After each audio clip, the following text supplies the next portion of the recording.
오늘은 부활주일입니다. 우리에게 있어서 부활주일은 우리 민족의 명절처럼 생각하고 있습니다. 그래서 많은 성도님들이 부활주일이라고 하면 대부분 긍정적인 이미지를 가지고 있습니다. 소망, 희망, 감사, 기쁨 이러한 단어들을 연상합니다. 하지만 1885년 4월 5일이 부활주일이었는데 이날 우리나라를 처음으로 방문한 젊은 선교사들이 있었습니다. 그 중에 한 사람이 언더우드 선교사입니다. 우리가 너무나 잘 알고 있는 선교사입니다. 이 언더우드 선교사는 26세의 나이에 우리나라에 파송되어 왔습니다. 부활주일이라 나름대로 선교에 대한 기대와 두려움이 있었을 겁니다. 그런데 막상 우리나라 인천의 제물포에 도착했을 때 그의 눈에는 내일에 대한 희망과 소망보다는 막막함이 앞섰을 겁니다. 그 이유는 복음을 거부하는 조선인들, 영적인 고통이 여기저기 아우성치고 있었습니다. 복음을 거부했기 때문에 온갖 우상과 미신이 난무했습니다. 그리고 선교사를 적대하는 이러한 문화 때문에 선교사의 눈에는 내일에 대한 설레임이 사라졌습니다. 오히려 무엇을 해야 될까? 어떻게 해야 될까? 이런 막막함이 사로잡혔습니다. 하지만 먼 훗날 선교사들의 복음과 눈물과 헌신과 열정이 많은 결실을 맺게 됩니다. 1907년에는 평양에 대부흥운동이 일어났고 우리나라 곳곳에는 교회들이 세워졌습니다. 박해를 받으면서까지 예수님을 믿는 사람들이 늘어났습니다. 보이지 않았던 희망과 소망이 먼 훗날 아름다운 열매로 결실을 맺게 되었던 것입니다. 그런데 이러한 복음의 능력은 우리나라에만 일어났던 것이 아닙니다. 2000년 전 예수님께서 십자가에 달려 죽으시고 부활하신 이후부터 시작됩니다. 예수님께서 이 땅에 부활하신 이후 승천하실 때에 이 땅에 남겨놓으신 것이 있습니다. 그것이 바로 교회입니다. 하나님을 믿는 성도들, 그들이 예배를 드리고 복음을 전하고 세례를 주고 그들이 하나님의 나라를 확장케 하는 교회를 세우시고 교회를 통해 하나님의 뜻이 이 땅 가운데 이루어지도록 하셨습니다. 그래서 복음의 능력은 교회의 시작과 함께 시작했다라고 해도 과언이 아닙니다. 하지만 예수님께서 부활하실 그 당시는 선교사의 언더우드 선교사의 눈에 비친 우리나라처럼 그렇게 소망적이지 못했습니다. 당시 유대의 상황을 잠시 살펴보면 예수님의 부활하심을 많은 사람들이 기대하고 준비한 것은 아니었습니다. 우리가 잘 알고 있는 것처럼 당시에 대제사장이나 제사장 그리고 유대 사회를 지배했던 대부분의 지도층들은 부활이 없다라고 생각했습니다. 사후 세계가 없다라고 생각했습니다. 그래서 대제사장은 예수님께서 십자가에 달려 죽으시자 빌라도 총독에게 달려갑니다. 그리고 총독에게 한 말이 있습니다. 예수님의 제자들이 예수님의 시체를 훔쳐갈 수 있기 때문에 예수님의 무덤을 돌로 막고 로마 경비병으로 지키게 해달라고 한 겁니다. 부활이 없기 때문에 예수님의 제자들이 예수님의 시체를 훔쳐가 예수님이 부활했다라고 거짓 선동할 수 있기 때문에 이들은 그렇게 요구를 한 것입니다. 그런데 이상한 점이 또 있습니다. 바로 예수님의 제자들의 반응입니다. 예수님께서 부활하실 새벽에 부활에 목격한 사람들이 있습니다. 막달라 마리아와 성경에 보면 야고보의 어머니 마리아, 요한나라고 되어 있습니다.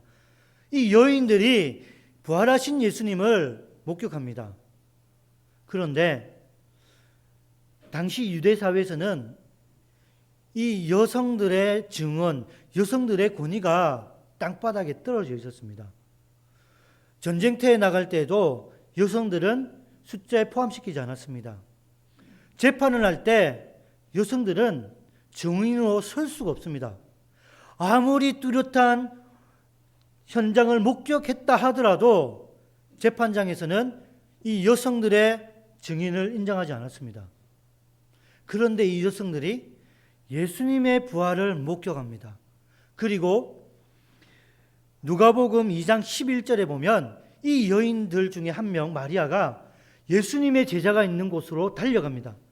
두렵고 기쁜 마음으로 열심히 달려가 예수님이 부활하셨다라는 소식을 전합니다. 그런데 예수님의 제자 중 일부는 쓸데없는 소리 하지 말라고 합니다. 이 말은 무엇입니까? 예수님의 부활을 인정하지 않는 것입니다. 부활을 목격한 여인들이 너무너무 다급한 목소리로 달려와 외쳤는데도 쓸데없는 소리 하지 마라 이렇게 합니다. 그리고 부활하신 예수님이 제자들을 불러 모아 말씀을 전하고 나머지 삶을 마무리합니다. 그리고 마지막으로 제자들에게 하나님의 말씀 그리고 그들에게 최후의 명령을 전하기 위해 한 곳으로 집결하라고 합니다. 그곳에 예수님의 제자들이 모였습니다. 그런데 다 같이 모여 경배를 하고 말씀을 듣는데 어떤 제자는 마음속으로 예수님을 의심하는 사람도 있었다고 합니다. 이것이 당시 부활한 환경, 당시 예수님께서 부활한 시대의 모습이었습니다. 모든 사람이 예수님을 환영하고 찬양하고 엎드려 경배할 줄 알았는데 대부분의 사람들은 부활을 믿지 않았고 예수님의 제자들마저 의심하는 사람들이 있었습니다. 이것이 2000년 전 부활한 모습이었습니다. 시간이 조금 지나서 바울이 곳곳에 이방인 지역에 교회를 세웁니다. 그곳에도 자신들의 눈으로 예수님의 부활을 목격하지 못했기 때문에 그리고 지금껏 자기들은 부활이 없다, 사후세계가 없다라고 배워왔기 때문에 바울이 아무리 말씀을 열심히 전파해도 부활을 믿지 못하는 성도들이 있었습니다. 고린도 교회가 그런 문제에 봉착했습니다. 부활이 어디 있어? 예수님 부활하지 않았어. 이렇게 성도들이 생각하고 있는 것입니다. 그러자 사도 바울이 변증법적, 논리적으로 예수님의 부활하심을 증명하고 있습니다. 당신들이 부활이 없다라고 했다. 맞습니다. 그런데 부활이 없으면 어떻게 되는지 사도 바울이 말하고 있습니다. 만약 부활이 없으면 어떻게 되겠습니까? 교회를 다니지만 부활이 없다라고 생각하는 성도, 부활에 대한 믿음이 부족한 성도, 그런 성도가 있다면 어떻게 되겠습니까? 성경은 정직하고 적나라하게 말씀하고 있습니다. 부활이 없으면 그리스도의 십자가가 헛것이 됩니다. 예수 그리스도를 통한 구원이 거짓말이 됩니다. 그리고 이 거짓말을 믿고 예배드리고 헌금하고 그리고 헌신하는 저와 여러분은 구원의 백성이 아닙니다. 절망의 백성이 됩니다. 아무리 열심히 해도 저와 여러분은 천국의 백성, 부활의 백성이 되지 못합니다. 우리가 가야 할 곳은 지옥문입니다. 하나님의 구원의 모든 계획들이 부서진다는 것입니다.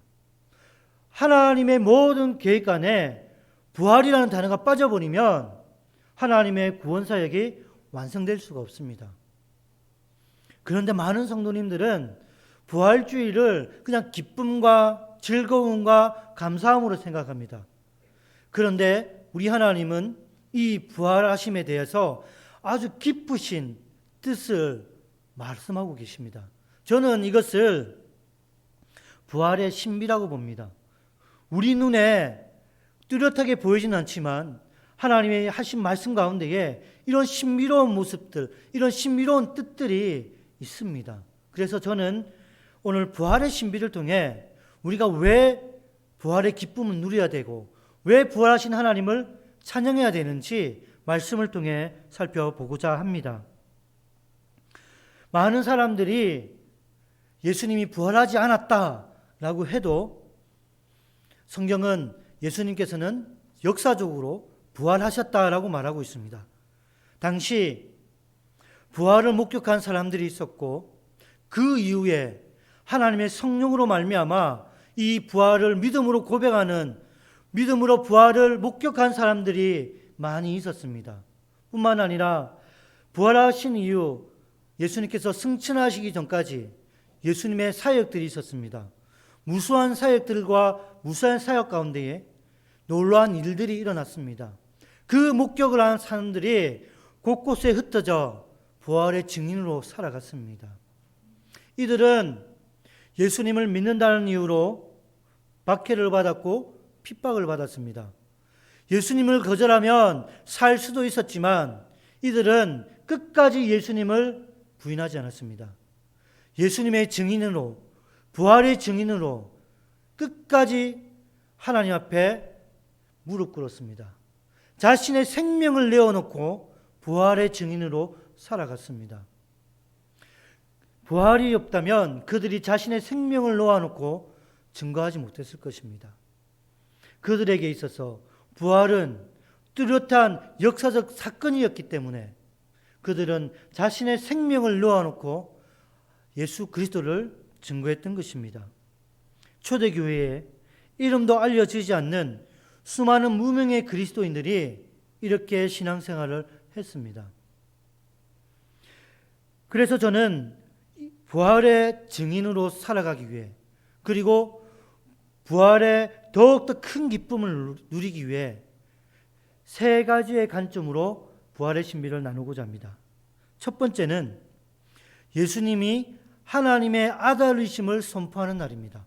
부활주일은 단순히 예수님께서 잠자는 모습에 일어난 것이 아니라 그 안에는 모든 사람들에게 예수님께서 하나님의 아들이심을 선포하는 것입니다. 로마서 1장 4절을 보면 성결의 영으로는 죽은 자들 가운데서 부활하사 능력으로 하나님의 아들로 선포되셨으니 곧 우리 주 예수 그리스도시니라. 아멘. 하나님은 힘없고 연약한 유월절 어린 양, 사람들이 죽게 만들었던 그 어린 양, 조롱과 멸시 가운데 고통 가운데 죽었던 그 어린 양을 하나님의 자녀로 보여주시고 계십니다. 세상 사람들은 예수님을 나사렛에서 온 목수의 아들이라고 생각했습니다. 가난하고 못 배운 사람으로 취급한 적도 있습니다. 나사렛에서 무슨 선한 것이 날 수 있느냐라고 멸시한 사람도 있었습니다. 그리고 어떤 사람은 예수님을 랍비나 선생으로 취급한 사람도 있습니다. 비록 가난하고 못 배웠지만 바른 말, 좋은 말을 하기 때문에 존경하는 사람도 있었습니다. 그리고 선지자들처럼 기적을 행하고 하나님의 말씀을 선포할 때는 사람들이 선지자처럼 두려워하기도 했습니다. 그리고 마지막에는 사람들이 예루살렘 성 입구에서 호산나 호산나 다윗의 자손이여 하면서 환호하고 경배한 적도 있었습니다. 그런데 이것은 어디까지나 사람들이 머릿속에 그려놓은 예수님의 모습이었습니다. 자신들이 원하는 예수님, 자신들이 생각하는 메시아를 찬양하고 그리워했던 것입니다. 호산나 호산나 외쳤던 그 사람들이 닷새 후에 예수님은 십자가에 못 박혀 죽게 만들었습니다. 자신들의 생각과는 전혀 다른 예수님의 모습을 보며 예수님의 피 흘림을 보며 예수님을 멸시합니다. 그리고 이 사람들은 예수님을 다 떠나버립니다. 심지어 예수님의 제자들도 예수님이 십자가에 달려 죽으실 때에 보이지 않습니다. 그들이 생각했던 메시아는 하나님께서 인도하실, 하나님께서 계획해 놓으신 6월절 어린 양의 메시아와는 전혀 다른 것이었습니다. 그런데 예수님께서 부활하심을 통하여 하나님께서 계획해 놓으셨던 그 메시아가 진짜 메시아라는 것을 보여주시는 겁니다. 너희들이 못 박았던 그 메시아, 너희들이 못 박았던 그 죄인, 이 예수가 진짜 내 아들이라는 것을 부활하심으로 보여주고 있는 것입니다. 부활이 없다라고 생각하는 사람에게 부활하신 예수님이 하나님의 아들이심을 증거하고 있는 것입니다. 두 번째는 하나님께서 예수님을 살리셨다라는 사실입니다. 많은 사람들은 예수님께서 죽은 나사로를 살리신 그 예수님께서 스스로 부활하셨다라고 생각합니다. 하지만 성경은 전혀 다른 말씀을 하고 계십니다. 데살로니가전서 1장 10절 말씀을 보면 죽은 자들 가운데서 다시 살리신 그의 아들이라고 합니다. 사도행전 2장 24절에는 하나님께서 그를 사망의 고통에서 풀어 살리셨으니, 그리고 32절에서는 이 예수를 하나님이 살리신지라 우리가 다 이 일의 증인이로다 라고 말씀하고 있습니다. 성경은 하나님 아버지께서 예수님을 다시 살리셨다라고 결론하고 있습니다. 이 말은 예수님의 제자들이 그토록 달랐던 이 메시아 예수님께서 처절하게 십자가에 달려 죽으실 때 그들은 절망했습니다. 낭망했습니다. 흩어집니다. 그리고 어떻게 해야 할지 주저합니다. 절망 가운데 모든 사람들은 다 각자의 자리로 돌아갑니다. 아무것도 보이지 않는 흑암처럼 보이는 이 세상. 그러나 우리 주 하나님께서는 예수님께서 죽으신 그 시간, 그리고 무덤에서 잠자는 그 시간에도 하나님께서는 이 세상을 통치하고 계셨던 것입니다. 하나님께서는 단 한순간도 이 세상을 고아처럼 내버려 둔 적이 없으시다는 말씀입니다.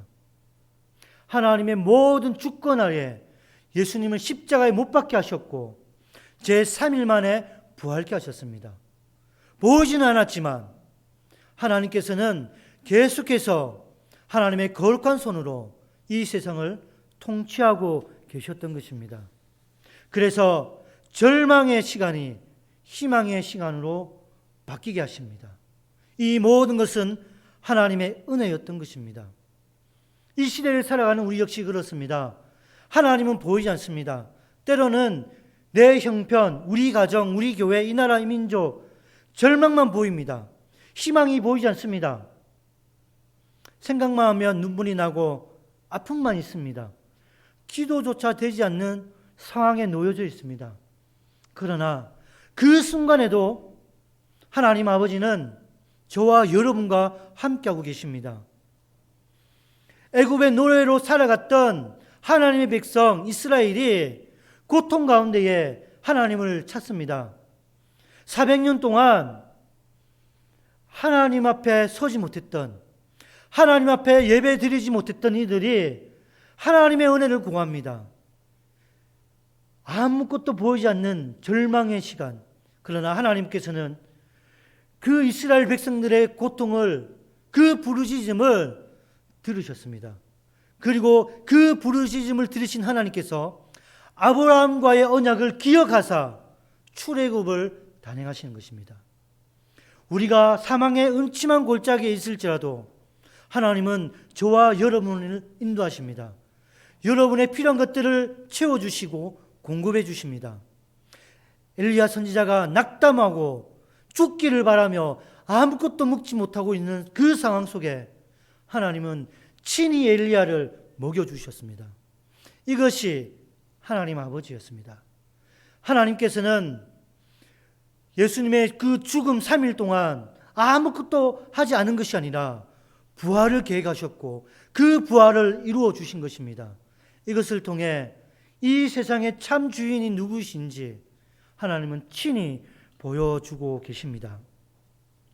그리고 세 번째로는 예수님은 말씀대로 죽으시고 그 말씀대로 부활하셨습니다. 우리 예수님께서는 성경에 기록된 대로 이 땅에 오셨습니다.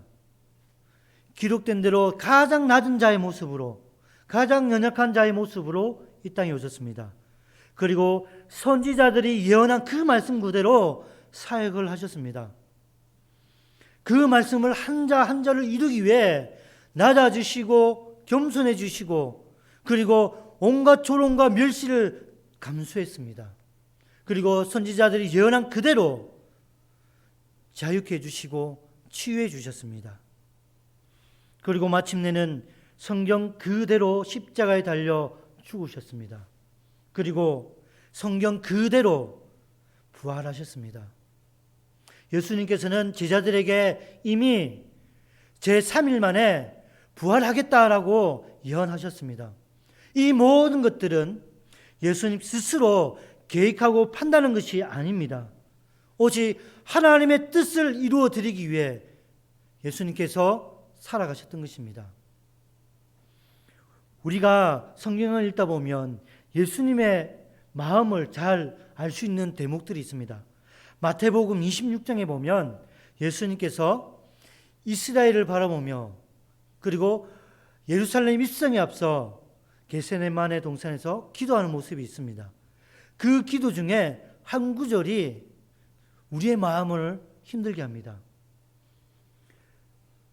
내 아버지여, 만일 할만하시거든 이 잔을 내게서 지나가게 하옵소서. 그러나 나의 원대로 마시옵고 아버지의 원대로 하옵소서. 두 번째 기도할 때도 내 아버지여, 만일 내가 마치지 않고는 이 잔이 내게서 지나갈 수 없거든 아버지의 원대로 되기를 원하나이다. 고통 앞에 있습니다. 절망의 길을 걸어가야 됩니다. 그때 예수님께서 하신 기도의 내용입니다.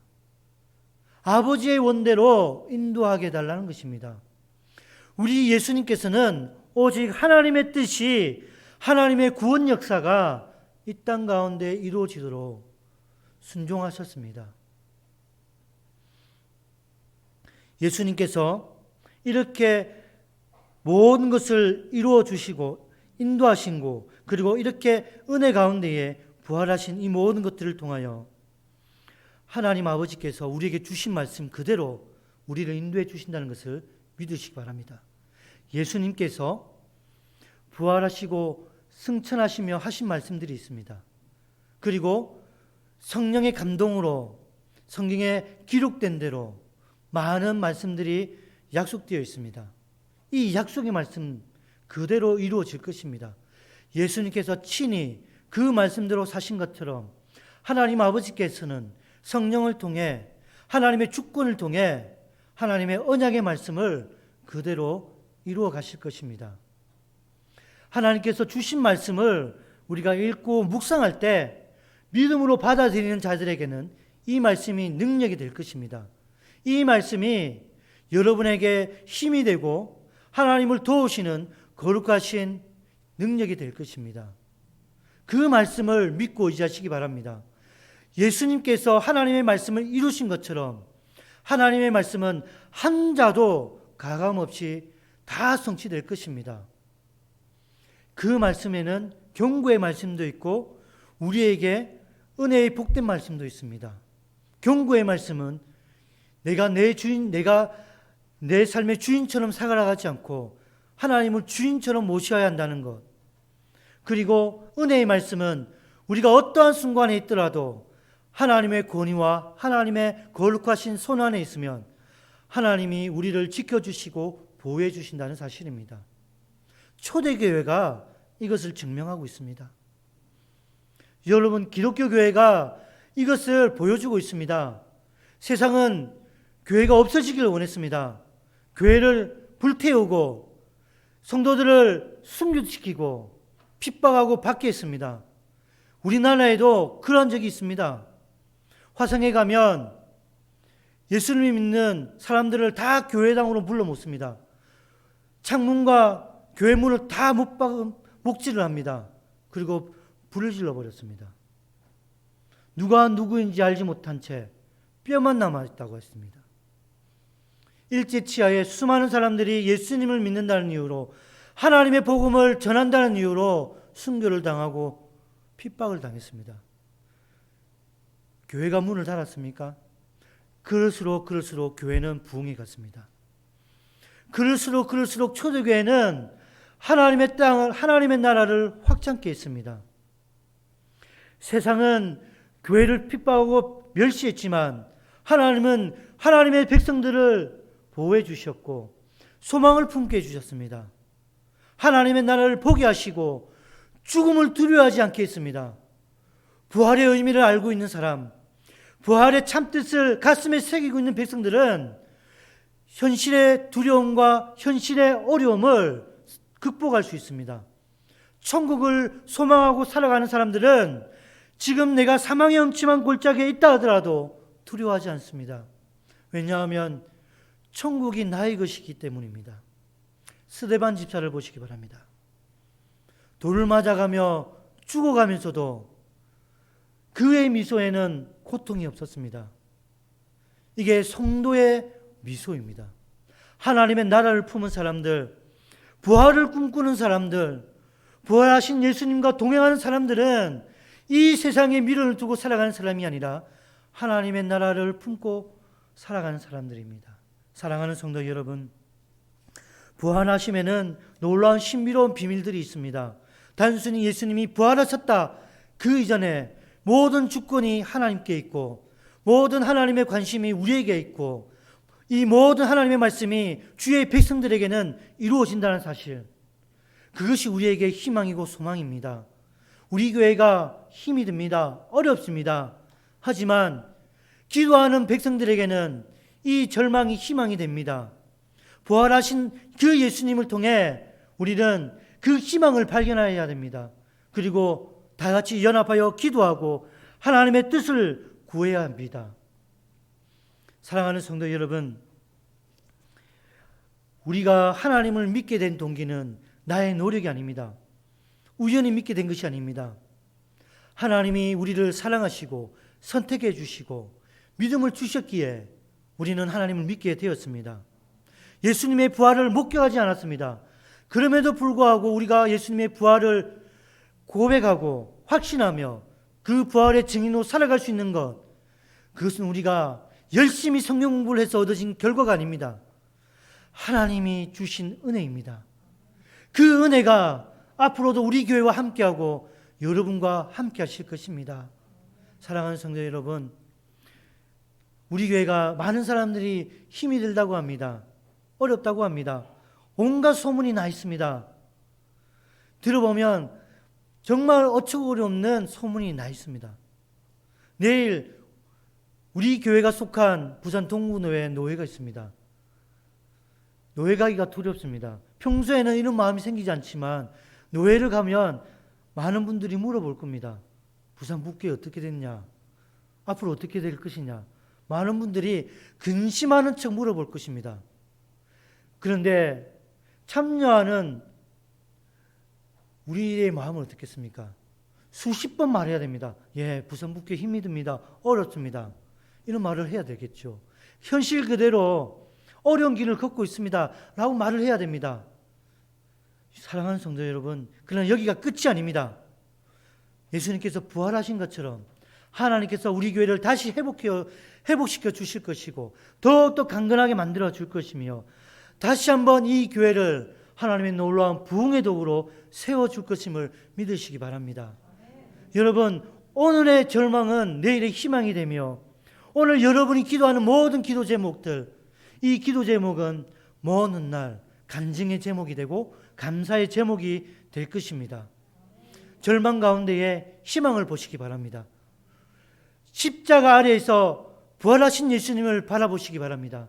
그리할 때 저와 여러분의 마음속에는 무거운 마음이 아니라 희망과 기쁨과 소망의 마음이 풍성하게 될 것입니다. 오늘 오후 예배는 비록 우리 교회가 처해진 환경이 힘들다 하더라도 부활하신 예수님께서 그리고 이 모든 것을 통치하시는 하나님께서 다 해결해 주신다는 것을 믿고 하나님을 찬양하는 저와 여러분이 되기를 간절히 소원합니다.